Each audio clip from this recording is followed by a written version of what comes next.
Bravo, Nicolas. Ça doit être très agréable de valser avec lui. Alors un tout petit peu plus fort, eh bien on peut imaginer tout le groupe des cordes en pizzicato, en pinçant la corde, qui se prend lui aussi pour une harpe un tout petit peu plus fort.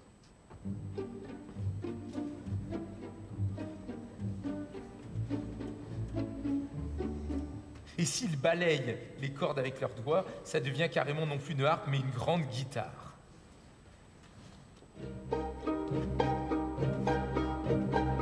Et alors, s'ils utilisent le bois de l'archet, ce qu'on appelle col legno, eh bien là, ça fait vraiment très squelette. Écoutez.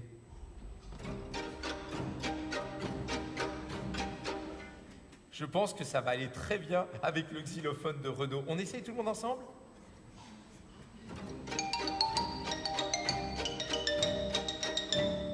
Naturellement, tous les instruments de l'orchestre peuvent faire ce papa, même les plus inattendus. Tenez un moment, ce sont les percussions, grosses caisses, cymbales et triangles qui font le papa.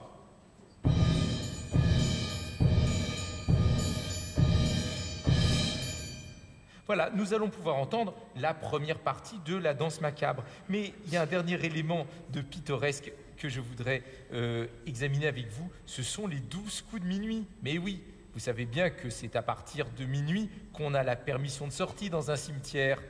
Et les 12 coups de minuit, eh bien les 12 coups de minuit, normalement, ça devrait être entendu par la cloche. Mais il n'y a pas de cloche, nous ne sommes pas dans une église. Alors comment imiter aux instruments une cloche ? Eh bien vous voyez, une cloche, c'est quelque chose de très simple. C'est une attaque et une résonance extrêmement intense. L'attaque, et en même temps, vous entendez la résonance du piano. Attaque et résonance. À l'orchestre, l'attaque, ce sera la harpe, Nicolas. Et pour la résonance, un ré de cor par Jean-Jacques. Et maintenant, vous comptez avec moi les 12 coups de minuit. 1, 2, 3, 4, 5, 6, 7.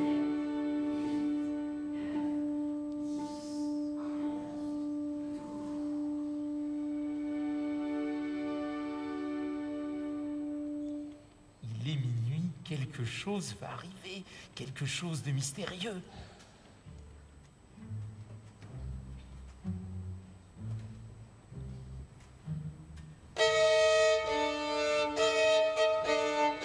Merci Svetlin, la mort est arrivée. Alors pour jouer le début de cette danse macabre, il faut que l'orchestre soit au grand complet. Or il manque encore les cuivres et la timbale. Cornet à piston, trompette, trombone et tuba qui donnent de l'éclat, qui donnent de l'énergie. Et maintenant que l'orchestre est au grand complet, ils vont pouvoir s'accorder. Accord de l'orchestre. C'est toujours le hautbois qui donne le la. Et le hautbois, c'est Hélène.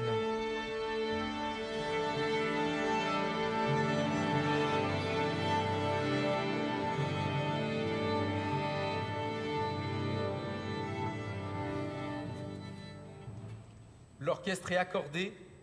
Nous accueillons maintenant notre chef d'orchestre, Monsieur Christian Vasquez.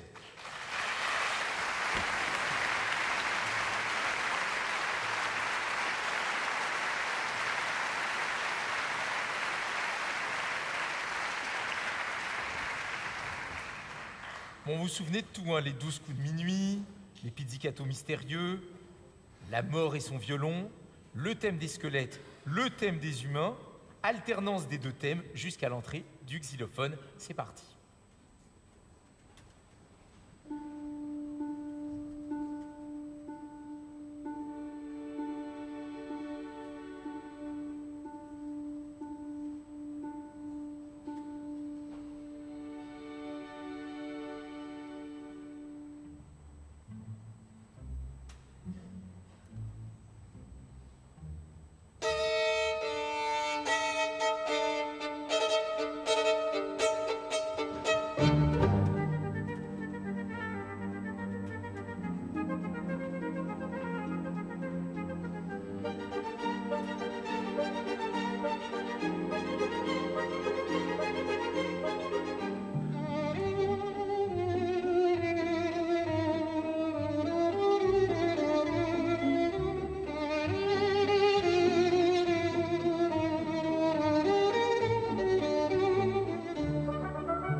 Vous avez entendu ce qui marque la fin de la première partie?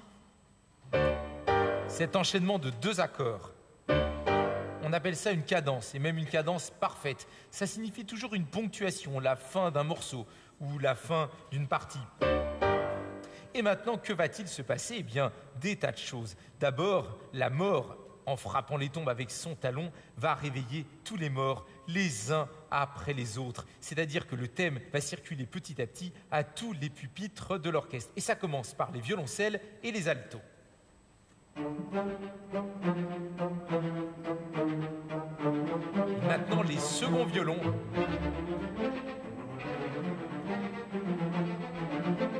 Les premiers violons et les hautbois. Les trompettes. Les trombones.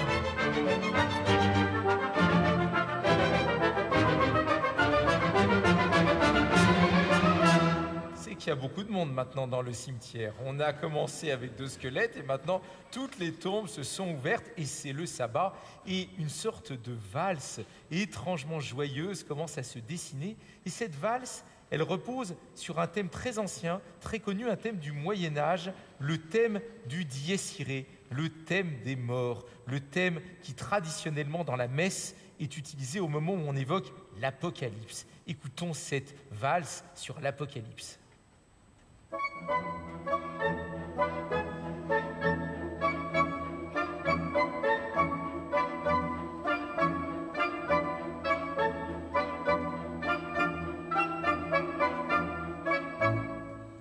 Mais alors comment est-ce qu'on en arrive à cette espèce de valse étrange, note piquée par la harpe et par les bois? Eh bien, je vais vous montrer de mon piano.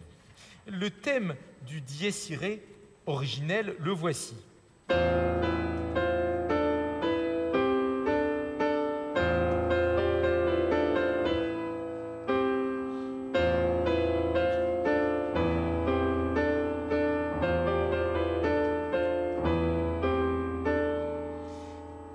Dans le mode majeur, et c'est justement la première chose que va faire Saint-Saëns. Il le met en majeur, et ça donne...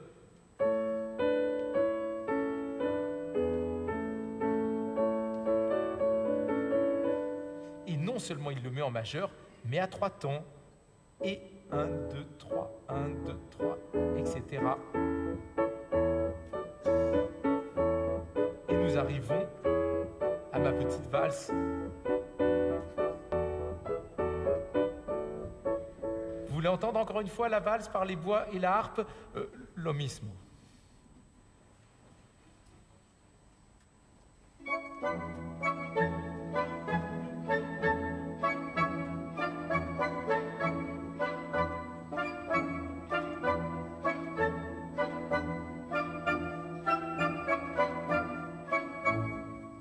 Et maintenant, de plus en plus fort, le poème dit « Un voile est tombé ». La danseuse est nue, son danseur la serre amoureusement. Alors nue, oui, enfin, faut imaginer 2 squelettes nus. Et alors tout le monde devient amoureux, et d'abord évidemment le danseur, Svetlin. Le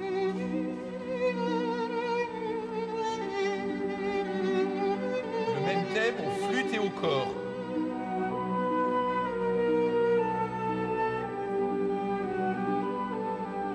De nouveau Svetlin.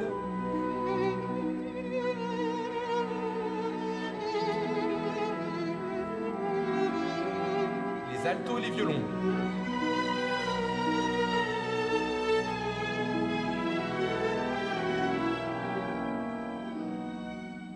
Et maintenant, le vent se met à souffler. Le texte nous dit « Le vent d'hiver souffle et la nuit est sombre, des gémissements sortent des tilleuls. Le vent est fait par des gammes très rapides, chromatiques, montantes et descendantes de tous les violons. »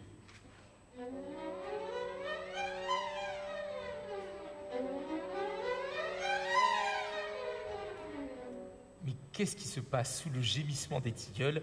Les squelettes blancs vont à travers l'ombre, courant et sautant sous leur grand linceul. Écoutez toujours le vent, mais avec en dessous les basses de l'orchestre qui font entendre le thème des squelettes.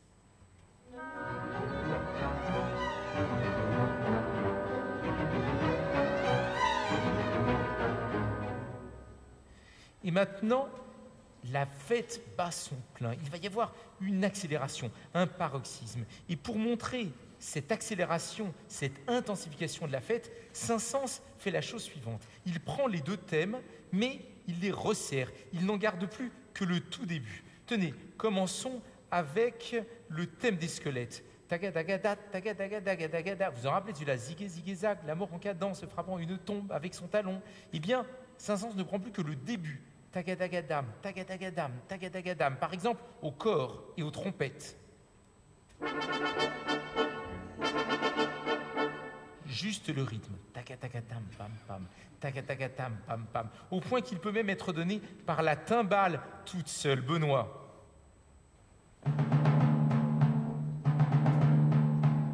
Et le plus fort, c'est qu'on le reconnaît. Zigué, zigué, zag, tagatagatam, tagatagata. Ce qui montre bien que l'essence d'un thème, finalement, c'est son rythme. Et le thème des humains, comment Saint-Saëns fait-il pour le resserrer? Toujours la même chose.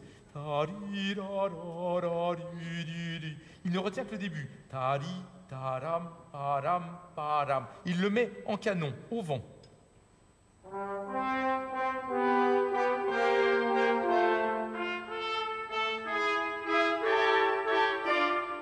Et même encore plus resserré, uniquement ti-tam, la deuxième et la troisième note, une longue, une brève, ti-lam, ti-lam, ti-lam, par tout l'orchestre, divisé en deux masses qui s'opposent, les cordes d'un côté, les vents de l'autre.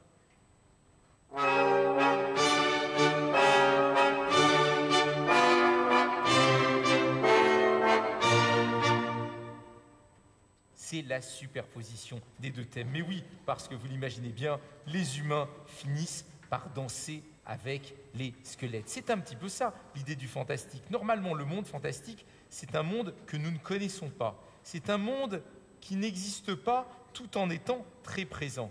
Et ce qui nous fait toujours un peu peur, c'est l'idée qu'il y a la rencontre du monde réel et du monde surnaturel, du monde des vivants et du monde des morts. Ce qui est drôle d'ailleurs, c'est que ces deux thèmes, on les a dans la mélodie qu'a écrite Saint-Saëns 3 ans auparavant, mais il n'avait pas pensé à les superposer. Et là, dans la danse macabre pour orchestre, il les superpose. Écoutons d'abord le thème des squelettes par les cordes.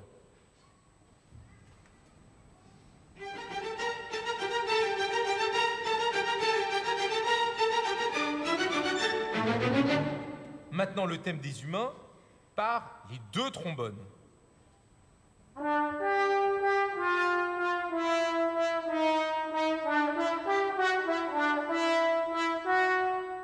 Et maintenant, il va y avoir la superposition et en prime, vous aurez les vents et les triangles pour donner plus d'énergie et plus d'éclat. Alors, est-ce qu'on continue à bien entendre le thème des humains au trombone? Mais oui, parce que les trombones, ça a beaucoup de force. C'est un instrument qui peut très bien réveiller les morts ou faire mourir les vivants peut-être. Superposition des deux thèmes.